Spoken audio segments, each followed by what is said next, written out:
Por volta do ano 2000, uma amiga minha, que vou chamá-la aqui de Joana, e a sua família se mudaram para uma casa de 4 quartos em Belo Horizonte, Minas Gerais. A primeira vez que eu a visitei na casa nova, ela me mostrou a casa toda.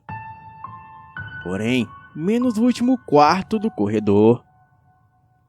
E depois de mais algumas visitas, eu achei estranho o fato dela ainda não me mostrar este último quarto. E achei estranho a porta dele sempre estar fechada. Eu perguntei sobre ele para ela, e ela me falou que os pais dela não queriam que ninguém entrasse naquele quarto, e por isso que ele ficava sempre trancado. Eu achei que eles deviam guardar algum cofre lá, e não queria que mais ninguém soubesse. E depois disso, eu não dei muita importância para o quarto.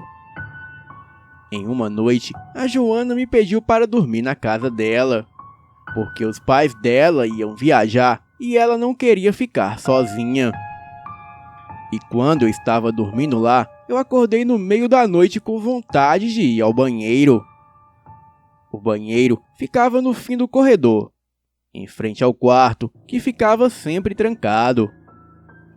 Eu tive que andar bem devagar pelo corredor, que estava completamente escuro e eu não estava vendo nada.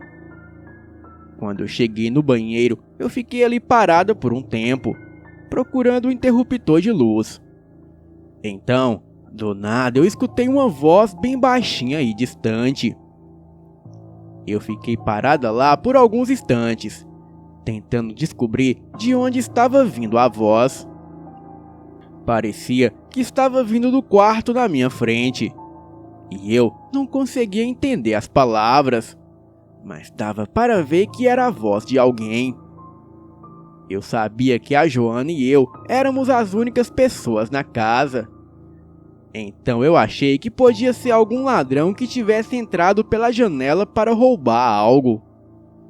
Então eu fiquei completamente apavorada. Achei o interruptor da luz e acendi ela. E assim que a luz acendeu, a voz desapareceu. Quando olhei, notei que a porta daquele quarto estava um pouco aberta. Então, eu corri o mais rápido que podia pelo corredor, até que cheguei no quarto da Joana e acordei ela. Bem, eu nem preciso dizer que eu não conseguia dizer uma palavra. Ela tentou me acalmar, enquanto eu tentava freneticamente explicar para ela o que eu tinha ouvido.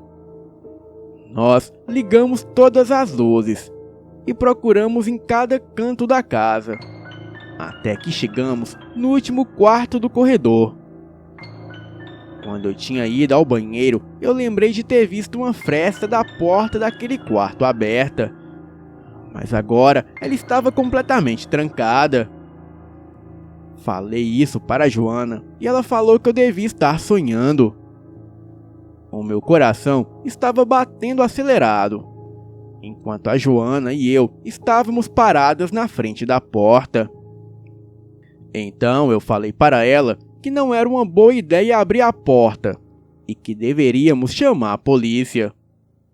Ela falou que se tivesse um ladrão lá, quando a polícia chegasse, ele já teria ido embora. Em seguida, a Joana tentou abrir a porta, mas ela estava trancada. Então nós usamos um cabide na fechadura para conseguir destrancar a porta. Eu perguntei por que os pais dela deixavam a porta trancada. E ela falou que os seus pais não queriam que nenhum dos filhos entrasse lá dentro daquele quarto, mas não disseram o motivo. E depois de meia hora tentando, nós conseguimos abrir a porta. Entramos e acendemos a luz. Imediatamente, enquanto eu entrava no quarto, eu podia sentir a minha pele arrepiando toda. O quarto estava completamente gelado. Havia um fedor de carniça nele e dava para ver a nossa respiração saindo da boca. Ali estava quase que completamente vazio, e não havia ninguém lá.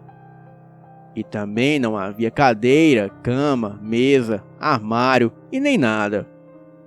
Havia somente o chão acarpetado, uma lâmpada no teto, uma janela e um pedaço estranho de pano amarelo com algumas letras orientais. Depois descobrimos que era chinês. As letras eram vermelhas e estava posicionado na parede de frente para a janela. Nenhuma de nós duas sabia o que estava escrito, pois não somos chinesas.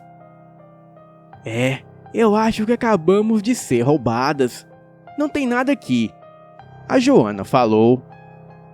A coisa mais estranha era que a janela estava trancada e não havia sinal de que forçaram a entrada. O ladrão não poderia ter saído pela porta sem que nós o víssemos. Mas daí nós chamamos a polícia. E quando eles chegaram, falaram que o ladrão poderia ter fugido pela porta da frente. Nós ficamos muito assustadas para ir dormir. Então a Joana e eu decidimos ficar acordadas o resto da noite. E quando era por volta de 6 da manhã, quando de repente começamos a ouvir um barulho vindo do quarto do nosso lado. Aquele que sempre estava trancado. Assustadas, nós duas pulamos da cama e ficamos grudadas uma na outra. A Joana agarrou uma faca que ela tinha pego na cozinha. Nós saímos do quarto bem devagar e fomos ver o que era o barulho. E misteriosamente nós vimos que todas as portas estavam abertas. Então ficamos ainda mais apavoradas. E ao mesmo tempo ficamos imaginando que alguém tinha voltado para casa. Porque de noite nós tínhamos fechado todas as portas. Então entramos no primeiro quarto, o do irmão dela. E ficamos em choque quando vimos que tudo estava revirado. As roupas dele, as revistas, os CDs, tudo. E ninguém estava lá.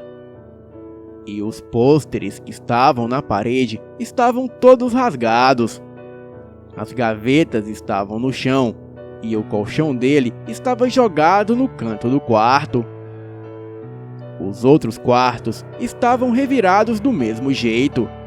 E não tinha sido roubo, pois ali não estava faltando nada.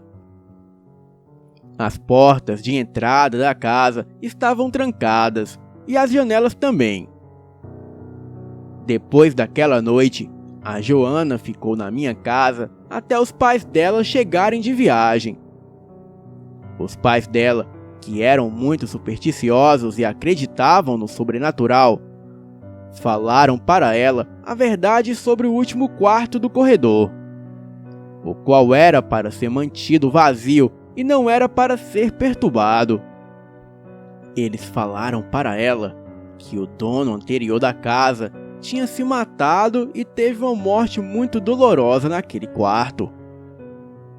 Antes de saber disso, eles entravam no quarto e ele estava completamente gelado o ano inteiro, além daquele forte cheiro de carniça. E isso ocorria em qualquer dia ou em qualquer horário. Eles acordavam ouvindo sussurros e uma respiração pesada no quarto e no corredor. Os pais dela, com medo de assustar os filhos, não contaram sobre os encontros sobrenaturais e sobre a história da casa. O irmão mais novo da Joana, certa vez, acordou sentindo uma mão gelada no rosto dele. E às vezes ele acordava com umas manchas roxas e indolores pelo corpo todo, como se tivessem beliscado ele. Isso depois que ele pegou escondido a chave dos pais dele e entrou no quarto para ver o que tinha lá dentro. Um monge budista amigo da família falou que era para a porta do quarto ficar trancada o tempo inteiro e que não era para ninguém abri-la. De vez em quando ele aparecia lá e colocava os pedaços de pano amarelo na parede do quarto com palavras em chinês, supostamente para dar paz ao espírito. A família dela está na casa até hoje e tudo fica na paz, contando que o último quarto do corredor não seja perturbado e a porta fique sempre trancada. Boa noite.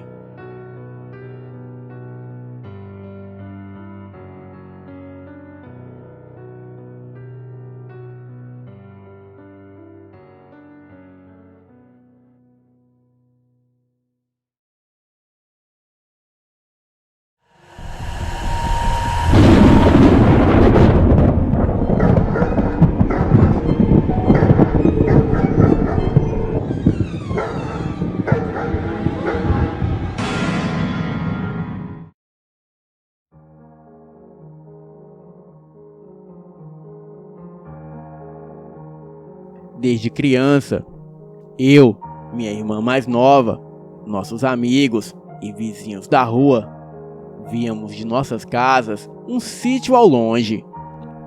Na casa que eu morava, até os meus 12 anos de idade, havia um corredor que dava na lavanderia. E era deste ponto que nós víamos aquele sítio distante. E ele ficava por entre meios das casas e em cima de um morro. Deste local, todos nós interagíamos com as pessoas que moravam naquele sítio. Falávamos com a senhora que morava ali e víamos o marido dela chegar da roça com a enxada nos ombros e o filho dela também. Teve uma vez que ela nos chamou para tomar um chá na casa dela, com o direito a comer um bolo que ela fez. Então, certo dia, saímos os meus amigos e eu para ir para aquele sítio, sem avisar os nossos pais, pois aceitamos o convite daquela mulher que morava ali. Bem, começamos a caminhar e caminhar, até que não conseguimos mais avistar o tal sítio. E a única coisa que víamos era apenas uma fábrica e residências. Bem, desistimos e retornamos para a lavanderia de casa. E de lá sim, dali era possível ver a mulher ao longe. Ela acenou e perguntou o porquê de não termos ido ao seu encontro. Falamos para ela que tentamos por várias vezes, mas jamais encontramos o caminho até o sítio e nunca chegamos até o local. O curioso é que depois que me mudei daquela casa, toda a turma acabou aos poucos se separando e nunca mais falamos sobre o assunto. Porém, de vez em quando, me vinha aquela cena na cabeça por ter sido muito real. E quando nos reencontramos, já com os nossos 25 anos de idade mais ou menos, uma amiga e seu irmão perguntou a nós todos se nós lembrávamos da tal casa do morro, e respondemos que sim. Todos nós lembrávamos de tudo. E eu tive que ser o estraga-prazeres em anunciar para eles que aquele sítio jamais existiu. O tal morro, que assim o chamávamos, nada mais era do que a antena da Rádio Globo AM do estado de São Paulo, que fica no Parque São Lucas, zona leste da capital. E a mesma já estava ali instalada há muito tempo antes de nós nascermos. Este era o motivo de nós jamais conseguirmos chegar até o tal sítio. Depois de adultos, nós podemos compreender que seria impossível conseguirmos falar, ouvir e sermos ouvidos daquela distância em que a mulher se encontrava na época. Calculo hoje com os meus conhecimentos que seria uma distância de quase 4 quilômetros. Era o raio da visão que tínhamos da lavanderia até o sítio. Outra coisa que nos chamou a atenção foi o fato de ser um sítio e não uma casa comum, já que aquela região era densamente povoada por fábricas e residências. Hoje, também analisando os fatos acontecidos, parecia que estávamos interagindo com pessoas de um passado distante, talvez do século XVIII ou século XIX, pelo tipo de roupa que vestiam e pelo lugar em si. Nós, muito assustados, resolvemos guardar essa experiência com carinho e não procurar achar uma explicação plausível, até porque jamais a encontraríamos. Afinal, nunca sentimos medo daquelas pessoas, porque nos pareciam ser pessoas de bem. O fato é que essa experiência durou os 12 anos que vivi naquela casa. E até hoje, quando passo pela Avenida do Estado e avisto a antena do Parque São Lucas e a caixa d'água do Coga-Coga, eu me arrepio só de pensar o que havia lá um dia. E nas experiências sobrenaturais que todos nós vivenciamos. Para finalizar, até quando eu e os meus amigos nos vimos pela última vez em 2013, com 30 anos de idade mais ou menos, os nossos pais também se lembravam dessa história. Eles nos relatavam que nós falávamos que víamos a tal casa e as tais pessoas, e também que queríamos visitá-los. Mas eles só viam uma forte luz que dali vinha. E este era outro mistério dentre tantos. Bem, seria aquelas pessoas de outra época, ligadas às crianças através de um portal espaço-tempo? Talvez estivéssemos até vendo a outra dimensão que as pessoas chamam de Sete Além. Bem, se foi Sete Além ou não, isso nunca será revelado. Mas essa história serve como exemplo de que os mistérios sobrenaturais se manifestam em qualquer lugar e apenas esperam a oportunidade e o tempo certo para que isso ocorra.